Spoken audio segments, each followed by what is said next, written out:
জয় জগন্নাথ, হরে কৃষ্ণ, রাধে রাধে। জগন্নাথ স্বামী নয়ন পথগামী ভবতু মে। রাধে রাধে। জয় জগন্নাথ, জয় বলরাম, জয় মা সুভদ্রা। দেখুন, এই যে স্নান যাত্রার পরে এই যে 108 কলসের জলে জগন্নাথ বলরাম সুভদ্রাকে স্নান করানো হয়। তারপর প্রভু জগন্নাথ কি বেশে আসেন জানেন? গজ বেশে আসেন। প্রভু জগন্নাথ এই যে দেখছেন গজ বেশে এসেছেন। এই গজবেশ কেন ধারণ করেছিল জানেন? এই নিয়ে এক কাহিনী আছে। গণপতি ভট্ট নামে এক মহান মানুষ ছিলেন এবং তিনি হলেন শ্রী গণেশের পরম একনিষ্ঠ এক ভক্ত। তিনি শ্রী গণেশের পরম ভক্ত ছিলেন। এরপর তিনি নীলগিরির উদ্দেশ্যে যাত্রা করেন। এরপর তিনি নীলাচলে এসে প্রবেশ করলেন। তখন সবারই মুখে প্রভু জগন্নাথের দর্শনের ইচ্ছা নিয়ে, সবার মুখে জগন্নাথের মহিমা শুনে তিনি শ্রীক্ষেত্রে এসে প্রভু জগন্নাথকে দর্শন করতে এলেন এবং তিনি মনে অনেক আশা নিয়ে প্রভু জগন্নাথকে দর্শন করতে এলেন। যথারীতি তিনি মন্দিরে এসে প্রভু জগন্নাথকে দর্শনও করলেন, কিন্তু তিনি দর্শন করতে এসে দেখলেন কোথাও সেখানে তার প্রভুর কোনো ছবি নেই, শ্রী গণেশের কোথাও কোনো অস্তিত্ব নেই। তিনি তখন একদম মর্মাহত হলেন। অত্যন্ত দুঃখিত চিত্তে তিনি শটান চলে গেলেন সমুদ্র তীরে। তিনি বললেন, আমি এত বড় পাপী যে আমি শ্রীক্ষেত্রে এলাম, সেখানে আমি প্রভুর দর্শন পেলাম না। এই কি প্রভু, তুমি আমায় দর্শন দিলে না? তিনি ছিলেন এতটাই শ্রী গণেশের ভক্ত যে তিনি শ্রী গণেশের একটুখানি কোথাও যদি দেখতে পান তাতেই তিনি সন্তুষ্ট। তো তিনি যখন শ্রীক্ষেত্রে জগন্নাথ ধামে মন্দিরে প্রভু জগন্নাথের কাছে তার প্রভু গণেশকে দেখতে পেলেন না, তিনি ব্যর্থ মনোরথ হয়ে ফিরে চললেন সমুদ্র তীরে। বললেন, এই পাপী জীবন আমি আর কিছুতেই রাখব না। আমার এই জীবনটাই পাপের জীবন, না হলে কখনো আমি আমার প্রভুকে দর্শন করতে পারি না। হে প্রভু, আমার এই অপবিত্র দেহ আজ আমি সমুদ্রে নিক্ষেপ করে দেব। আমি এই পাপী জীবন আর রাখতে চাই না।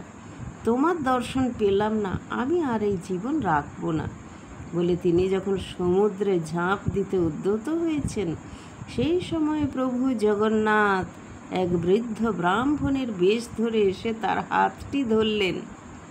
বললেন, এ কী করছেন আপনি মহাশয়? আপনি সমুদ্রে কেন নিজেকে ছুঁড়ে দিচ্ছেন? কিসের দুঃখ আপনার?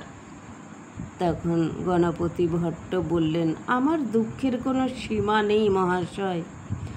আমি প্রভু জগন্নাথের মন্দিরে গেলাম, প্রভুকে দর্শন করলাম, কিন্তু আমার প্রভুকে সেখানে কোথাও দেখতে পেলাম না। আমার গণেশ প্রভুকে কোথাও দেখতে পেলাম না। আমার মনে অত্যন্ত কষ্ট হয়েছে। আমি এই জীবন আর কিছুতেই রাখবো না। এই জীবন আমি বিসর্জন করে দেব সমুদ্রে। এই বলে তিনি ক্রন্দন করতে লাগলেন। তখন সেই বয়স্ক মহাশয় ব্রাহ্মণ তার হাতটি ধরে বললেন, এ কি বলছেন মহাশয়? আপনি আমার সঙ্গে চলুন। আপনি আমার সঙ্গে গেলেই কিন্তু আপনার প্রভুকে দর্শন করতে পারবেন। চলুন, আপনি মন্দিরে গেলেই কিন্তু আপনার প্রভুকে দর্শন করতে পারবেন। বললেন, আমি পারবো? বলল, নিশ্চয়ই পারবেন। তখন গণপতি ভট্ট মন্দিরে এসে দেখলেন স্বয়ং প্রভু জগন্নাথ বলরাম গজপতি বেশে বসে আছেন, সিংহাসন আলোকিত করে। তিনি মুগ্ধ হয়ে গেলেন, মোহিত হয়ে গেলেন। এ কি দেখছেন তিনি? স্বয়ং প্রভু গণপতি বেশে বসে আছেন। আহা, এ কি রূপ, এ কি মহিমা! প্রভু তুমি এত দয়াময়, তুমি প্রভু কারোর মনে কষ্ট দিতে পারেন না, কারোর মনে দুঃখ দিতেই পারেন না তিনি। তাই তিনি গণপতির মনের আশা পূরণের জন্য নিজে গণপতি বেশ ধারণ করে সেই দিনে থাকেন। এইভাবে তার প্রতিদিন একটি একটি করে রূপ হয়। কিন্তু এই যে স্নান যাত্রার পরে তার যে 15 দিন জ্বরে 3 ভাই বোনে ভোগেন, তখন তার খাওয়া দাওয়া কিন্তু খুব সীমিত, সামান্য খিচুড়ি ভোগ, অল্প কিছু ফল খেয়ে থাকেন। এইভাবে প্রভু শ্রী জগন্নাথ, বলরাম, সুভদ্রা 15 দিন আর কলমি শাকের বিছানায় শয়ন করে থাকেন। সেই জন্য অনেক মানুষ এই স্নান যাত্রার পরদিন থেকে রথযাত্রার আগের দিন অবধি কলমি শাক খায় না, কলমি শাকের বিছানায় শয়ন করে থাকেন প্রভু। তো সেই জন্য অনেকেই খান না।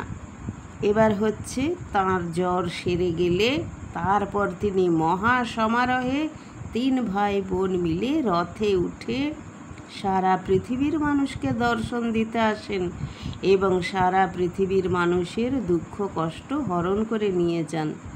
তাঁর যেই 15 দিন জ্বর হয়, এই জ্বর তিনি তাঁর এক কোনো প্রকৃত ভক্তের অসুখ তিনি নিজে বহন করে নেন।